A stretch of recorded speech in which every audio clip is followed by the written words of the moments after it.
betray the public trust. And right now, let's take you to Senator John McCain in Toledo, Ohio. Would not be in the public interest and would favor anyone or any organization. As chairman of the Commerce Committee, there were hundreds of issues, including many telecommunications issues, that came before the committee.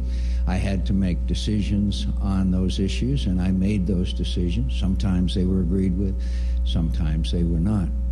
But any observer will attest to the fact that I made those decisions on the basis of what I thought was in the best interest of the American citizen. So I'm proud of my record of service to this country. I'm proud of my service as chairman of the Commerce Committee, which has oversight of literally hundreds of issues, the largest committee in the United States Senate as in terms of jurisdiction. And I will continue to serve, and I will focus my attention in this campaign on the big issues, on the challenges that face this country, and I think that's what the American people are very interested in hearing about. Again, I'm very disappointed in the New York Times piece. It's not true, and I'll be glad to respond to any questions you might have. Kelly? Senator, did you ever have any meeting with any of your staffers in which they would have intervened to ask you not to see Vicki Eisman or to be concerned about appearances of being too close to a lobbyist? No. No meeting ever occurred? No. No staffer was ever concerned about a possible romantic relationship? If they were, they didn't communicate that to me. Did you ever have such a relationship? No. Can you describe your relationship with Vicki Eisman?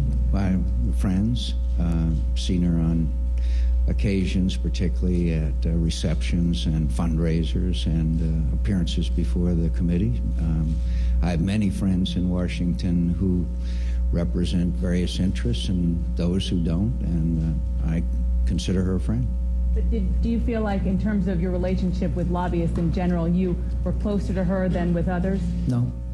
No. I have many friends who represent various interests, ranging from the firemen to the police to senior citizens to various interests, particularly before my committee. And I had meetings with hundreds of them and various interests, and that was my job to do, to get their input.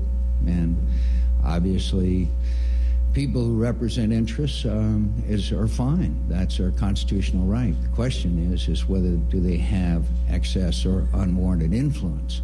And certainly no one ever has in my conduct of my public life and the conduct of my legislative agenda. Yes, sir. John Weaver, who was one of your former top aides, is quoted on the record saying that he had a conversation with her, basically telling her to butt out. Did you not know of that conversation? And do you know why John Weaver would go on the record describing such a conversation? I did not, and I don't know anything about it. And John Weaver is a friend of mine. He remains a friend of mine, but I certainly didn't know of anything of that nature. And do you regret flying on Eisman was working for this man Paxson. Do you regret flying on his plane or writing those letters to the FCC that is part of this? Well, first of all, on riding on the airplane, that was an accepted practice. I've ridden on many airplanes, and since then the rules have been changed. It was something I supported. On the, quote, letters to the FCC, interestingly, this was brought up in the year 2000 by the New York Times. I wrote a letter because the FCC, which usually makes a decision within 400 days, had gone almost 800 days. In the letter, I said, I'm not telling you how to make a decision. I'm just telling you that you should move forward and make a decision on this issue. And I believe that was appropriate. Former chairman of the Federal Communications Commission at the time in 2000 said that that was more than an appropriate role for me to play as chairman of the Oversight Committee. So my answer to you is no. Senator, yes, sir. You were aware, obviously, of this story being in preparation for a number of months. Yes. Did you speak to the New York Times, and if so, what did you tell them? Did they ever say that the story was not going to run? we never tried to have any dialogue in that fashion. For months, the New York Times has submitted questions, and we have answered them fully and exhaustively. And unfortunately, many of those answers were not included in the rather long piece in the New York Times. But we fully cooperated with them in answering any questions that they might have. But you never tried to dissuade them from running the story in any fashion? No, in fact, I never spoke directly to them.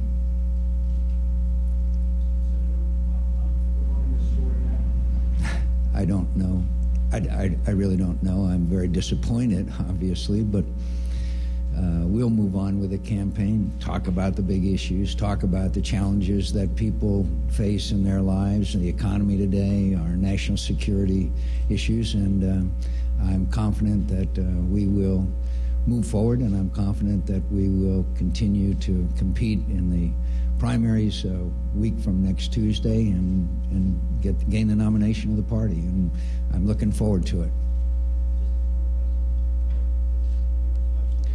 You know, it's a little hard for me to see the questioner with the light that, Brian. If you could turn it down just a little bit, I'd appreciate it. Yes, Go ahead. The New York Times article quotes you having conversations with Bill Keller, the executive editor. I had one conversation. I'm sorry, I did have one conversation with him. I'll correct the record. I did have a conversation with Mr. Keller. I called him up when the investigation was going on, and I asked him basically what was happening, and that we hoped that we could bring this to closure. But it was a very brief conversation. I apologize for that. I was not trying to dissuade him from in any way from doing the story. I know the New York Times, so I wasn't trying to dissuade him from it. Well, we'd like to have the many months investigation closed at some point, and obviously they did. Yes. Again, Yeah. the New York Times is pretty explicit in quoting a couple of former aides. They say, Yes. saying that some of your aides intervened and confronted not just Ms. Eisman, but you in particular, saying, stop seeing her, don't have a relationship with her because this could hurt you. You're saying that did not happen? I don't know if it happened at their level. It certainly didn't happen to me. And I do notice with some interest that it's, quote, former aides, that this whole story is based on anonymous sources. I don't think that that's really something that I'm very disappointed in that. All of it is, quote, anonymous sources, quote, former aides. You know, the staff of the Commerce Committee was around 100 to 150 staffers, as I recall. I've had, it was one of the largest staffs of any committee, so, quote, former aides and former staffers could certainly encompass a large number of people. None of them, nobody on your campaign said, Senator, she's a problem, don't deal with her. No. There were some notable departures from your campaign last summer. Do you believe there's any reason to think there were hurt feelings or motivations for people to make these claims? I do not, Kevin. I just don't. I know that those people, we had a very difficult time in the campaign, to say the least, and we parted as friends from the campaign, and I remain friends with them. Senator, have you talked to John Weaver about what he's told the Times or the Post? No, I have not. A conversation with him during this investigation when they were reaching out to him? No. He was talking to them? No. I've had a couple of conversations with John. He called to congratulate me when we won a couple of the primaries, and I said, thanks, John. Look forward to seeing you. I mean, the only subject we discussed on the phone was he congratulated me on how well our campaign going. John and I have known each other for many, many years, and we remain good friends. Are you still in touch with Ms. Eisman in any way? With who? With Vicki Eisman? When was the last time you saw her? I've not, obviously, because I haven't been in Washington. No, not in some time. Senator, could you, real quick on public financing? Yes. The FEC says that you don't have the right. Can you address that?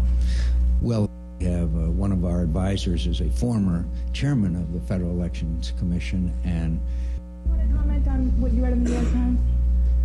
More importantly, my children and I not only trust my husband, but know that he would never do anything to not only disappoint our family, but just times. I should have had you conduct this this meeting. Is there? Do you think this will be damaging or distracting, at the very least, to your campaign at this juncture? All right, something like this is always distracting and very disappointing, and I hope we can, by doing what we're doing here, put to rest the whole situation. But I will act, and the big issue, get this thing resolved and behind us, and move forward with a campaign. And I'm confident. And with those votes for Mary. And a significant and even a majority. I still have a lot of work to do to unite the party, and I'll keep working at it, and hope we'll win enough delegates that progress we're making. But I also respect Governor Huckabee's. I respect it. Senator, do you think this will have blowback against you and conservatives, your ability to attract them into your campaign, talk radio? Well, I hope that all people, all Americans, will recognize that this is an issue that I hope I can get resolved and move forward. And I believe we are and can and will. And I think the American people are very fair in their judgment. And so, there will be other obstacles in this campaign, I am sure. We all know that presidential campaigns are very, very tough. And so I intend to respond, and I intend to move on, and I'm confident that we will continue on the path to victory, not only in the primary, but in the general election in November, and I look forward to the debate. You, on the campaign trail, at every stop, talk about how you want to change Washington. You're a creature of Washington, but you say you want to change Washington. With this kind of story that really goes to the heart and perhaps contradicting the central theme of your campaign. Well, Dan, I understand that, and that's why I'm so disappointed, on a story based on, quote, anonymous sources, etc. But, look, I have a long record.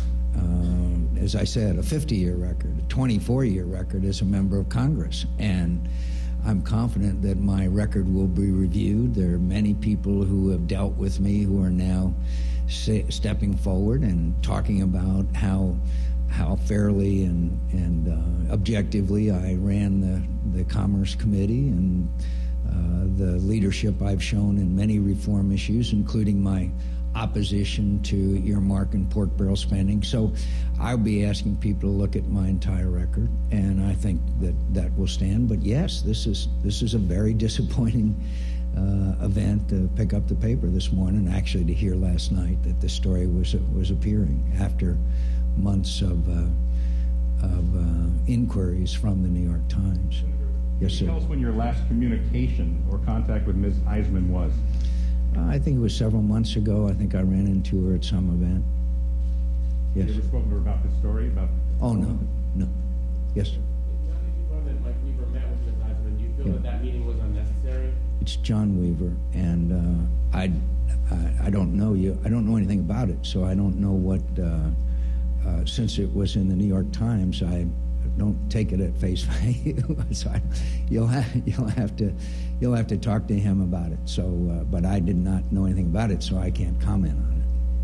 Yes. I spoke with John Weaver this morning, and what he said is that he did speak with Ms. Eisman, and what he wanted to tell her is that he was hearing that she was telling people around town that she had influence with you, and he was worried back then, just like it would today, that it would undermine your campaign, and that's why he went to her. Knowing that, did he make the right move? I don't know, because I've never discussed it with John Weaver, and so as far as I know, there was no necessity for it, but that's a judgment that he made, so you'd have to discuss it with him, but I did not know anything about it. Isn't that something that he should have discussed with you? No, not necessarily. I'm not his, no, not that I would think. Anything else? Thank you. Thank you all very much. Thanks.